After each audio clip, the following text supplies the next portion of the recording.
अस्सलाम वालेकुम second year students. आज हमारा जो टॉपिक है चैप्टर नंबर 16 का, उसका नाम है चौक। तो ये चौक भी कोई न्यू चीज़ नहीं होगी आप लोगों के लिए। ये भी हमने पहले पढ़ा हुआ है। क्या पढ़ा हुआ है? एक क्या कहते हैं इसे, सोलिनॉइड, या जिसको हम कॉइल भी कहते हैं या जिसको इंडक्टर भी कहते हैं, उसी को हम चौक का नाम देते हैं। लेकिन क्या ख़ास बात है इंडक्टर में या सोलिनॉइड में कि हम उसी को चौक का नाम भी दे देते हैं। इट इज़ अ क्वाइल, ये एक ऐसी क्वाइल है which consist of a thick copper wire.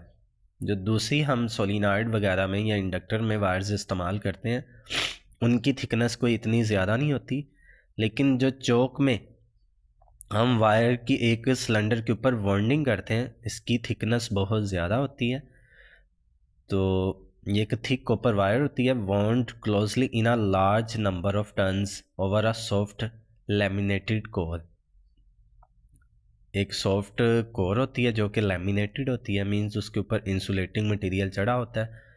तो उसके ऊपर हम बहुत क्लोज नंबर ऑफ टर्न्स दे देते हैं कॉपर की थिक वायर के, तो इसको हम चौक का नाम देते हैं।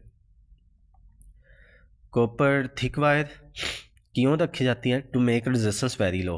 क्योंकि आप लोगों ने पढ़ा हुआ है, जितनी वायर की थिकनेस ज़्यादा होगी मींस क्रॉस सेक्शनल एरिया ज़्यादा, क्रॉस सेक्शनल एरिया ज़्यादा तो रेजिस्टेंस कम। तो एक तो रेजिस्टेंस कम हो जाए, दूसरा इसमें क्या होता है, large number of turns plus soft iron core. ये क्यों रखा जाता है? To make self inductance very high. तो सॉफ्ट आयरन की कोर और ज़्यादा नंबर ऑफ टर्न्स से हमें क्या मिलता है? सेल्फ इंडक्टेंस की वैल्यू बहुत अच्छी मिलती है। अब इसके यूजेस क्या हैं? इसको हम कहाँ पे इस्तेमाल करते हैं? Consumes extremely small power. जहाँ पे हमें पावर को बचाना होता है, मींस पावर जो डिसिपेट हो रही होती है उसको हमने मिनिमाइज़ करना होता है, वहाँ पे हम यूज़ करते हैं इस चौक को। इसके अलावा लिमिट से AC with extremely small wastage of energy. तो एनर्जी का बहुत कम वेस्ट किए बगैर हम एसी करंट, अल्टरनेटिंग करंट को लिमिट्स उसकी लिमिटेड वैल्यू के लिए भी हम क्या करते हैं, चौक को इस्तेमाल। तो ये छोटा सा टॉपिक था, शॉर्ट आंसर के लिए इम्पोर्टेंट है ये। मैं इस पे मेंशन भी कर देता हूँ, very important short answer. Next जो टॉपिक है 16.14 electromagnetic waves. You are familiar? तो आप लोग इनके बारे में वाकिफ़ है। इलेक्ट्रोमैग्नेटिक वेव्स आपने पढ़ा था, ऐसी वेव्स जिनको ये गुजरने के लिए किसी मीडियम की ज़रूरत नहीं होती। कहाँ पढ़ा था? 10 की फ़िज़िक्स के चैप्टर नंबर 10 में, मीन्स पहले ही चैप्टर में। The waves which do not require any medium for their propagation. ऐसी वेव्स जिनको गुजरने के लिए किसी मीडियम की ज़रूरत नहीं होती, उनको हम इलेक्ट्रोमैग्नेटिक वेव्स कहते हैं। For example sunlight, radio waves, X rays, television waves, ये तमाम क्या हैं? इलेक्ट्रोमैग्नेटिक वेव्स हैं। तो जो सन से हम तक रेडिएशंस आ रही होती हैं, उनका एक कंप्लीट स्पेक्ट्रम होता है, जिसमें gamma rays, X rays, ultraviolet rays, visible light. अब ये जो विजिबल लाइट है फर्दर ये 7 कलर्स में होती है, violet, indigo, blue, green, yellow, orange, red. और इसके अलावा दूसरे जो इलेक्ट्रोमैग्नेटिक वेव्स के रीजन्स हैं, इंफ्रारेड रेज होती हैं, माइक्रोवेव्स, और लास्ट पे रेडियो वेव्स। अब जो शुरू में ये जो गैमा रेज हैं, इनकी एनर्जी और फ्रीक्वेंसी सबसे हाई होती हैं, जबकि जो लास्ट पे हैं इनकी एनर्जी और फ्रीक्वेंसी सबसे कम। तो आपने पढ़ा हुआ है, जिन चीज़ों की एनर्जी और फ्रीक्वेंसी कम होती है उनकी वेवलेंथ होती है ज़्यादा। चार्जेस एट रेस्ट हमने पढ़ा था इलेक्ट्रिक फील्ड क्रिएट करते हैं, और जो मूविंग चार्जेस होते हैं उनकी वजह से क्या होता है, मैग्नेटिक फील्ड प्रोड्यूस होता है। लेकिन जब चार्जेस ओसिलेट कर रहे होते हैं, उनकी ओसिलेशंस होती हैं, तो हमने तो पढ़ा था अल्टरनेटिंग करंट भी ओसिलेट करता है।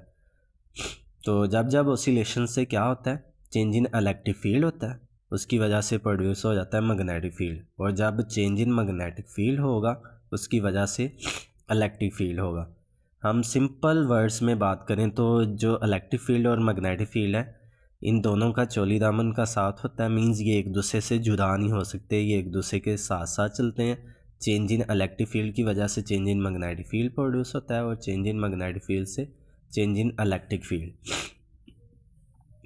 Electromagnetic waves consist of oscillations of electric field and magnetic field. Both are perpendicular to each other.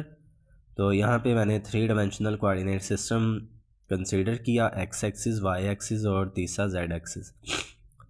Z axis के अलॉन्ग है मैग्नेटिक फील्ड का चेंज, वाई एक्सिस के अलॉन्ग है change in electric field.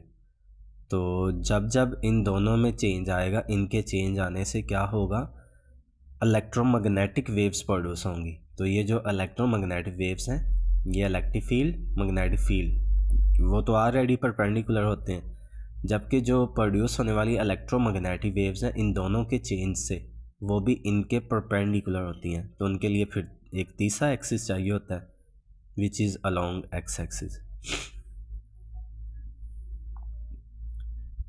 Electric field, magnetic field and direction of propagation of wave are mutually perpendicular. Means electric field, magnetic field और जो wave की propagation है, wave की जो direction है, ये तीनों एक दूसरे के परपेंडिकुलर होते हैं। तो यहाँ पे सी क्या है, speed of light. Electromagnetic radiation जो हैं वो स्पीड ऑफ लाइट से मूव करती हैं। आपकी बुक में ये रिलेशन नहीं है, ये बेसिकली मैक्सवेल इक्वेशन है। मैक्सवेल एक साइंटिस्ट का नाम है जिसने इलेक्ट्रोमैग्नेटिक रेडिएशन को स्टडी करके डिफरेंट इक्वेशंस को डिस्क्राइब किया था। तो सी किसके इक्वल होता है, 1/μ0 इंटू एप्सिलॉन नॉट का स्क्वायर रूट। म्यू नॉट हमने पढ़ा था परमिएबिलिटी ऑफ फ्री स्पेस है, और ये किस वजह से होती है, ड्यू टू मैग्नेटिक फील्ड। और एप्सिलॉन नॉट क्या है, परमिटिविटी ऑफ फ्री स्पेस, जो कि इलेक्ट्रिक फील्ड की वजह से होती है। जब हम इनकी वैल्यूज़ पुट करते हैं तो स्पीड ऑफ लाइट आती है 3 × 10⁸ मीटर पर second. All electromagnetic waves have same speed in vacuum. जितनी भी इलेक्ट्रोमैग्नेटिक वेव्स हैं उनकी वैक्यूम के अंदर जो स्पीड है वो सेम होगी, मीन्स 3 × 10⁸ मीटर पर सेकेंड। तो अब ये जो इलेक्ट्रोमैग्नेटिक वेव्स है, इनको प्रोड्यूस कैसे करवाया जाता है, by accelerating the charges. Means जब भी चार्जेस एक्सेलरेट करेंगे, जो इलेक्ट्रोमैग्नेटिक वेव्स हैं वो तभी प्रोड्यूस होंगी। मीन्स चार्जेस अगर रेस्ट पे हैं तब भी पॉसिबल नहीं है कि इलेक्ट्रोमैग्नेटिक वेव्स प्रोड्यूस हो जाएं, क्योंकि जब कोई होंगी चीज़ें, चार्जेस रेस्ट पे होंगे तो रेस्ट पे होने की वजह से एक्सेलरेशन ही नहीं होगा, या चार्जेस अगर यूनिफॉर्म वेलोसिटी से मूव करते हैं तो तब भी एक्सेलरेशन नहीं होगा, एक्सेलरेशन कांस्टेंट रहेगा। हमें तो क्या चाहिए, इलेक्ट्रोमैग्नेटिक वेव्स प्रोड्यूस करवाने के लिए एक्सेलरेटेड चार्जेस। और एक्सेलरेटेड चार्जेस का मतलब क्या है, चार्जेस की मोशन में चेंज इन मोशन से ही एक्सेलरेशन प्रोड्यूस होता है। तो जब चेंज आएगा उसकी वजह से क्या होगा, इलेक्ट्रिक फील्ड की वजह से मैग्नेटिक फील्ड, और मैग्नेटिक फील्ड में चेंज आने की वजह से इलेक्ट्रिक फील्ड। तो इसी तरीके से इलेक्ट्रोमैग्नेटिक वेव्स प्रोड्यूस होती रहती हैं। ये एक मैंने स्पेसिफिक रीजन कंसीडर किया, अगर इसमें से कम electric field line, magnetic field lines pass की हैं तो मैग्नेटिक फील्ड का चेंज कम होगा, और अगर ज़्यादा पास करेंगी तो चेंज इन मैग्नेटिक फील्ड ज़्यादा होगा।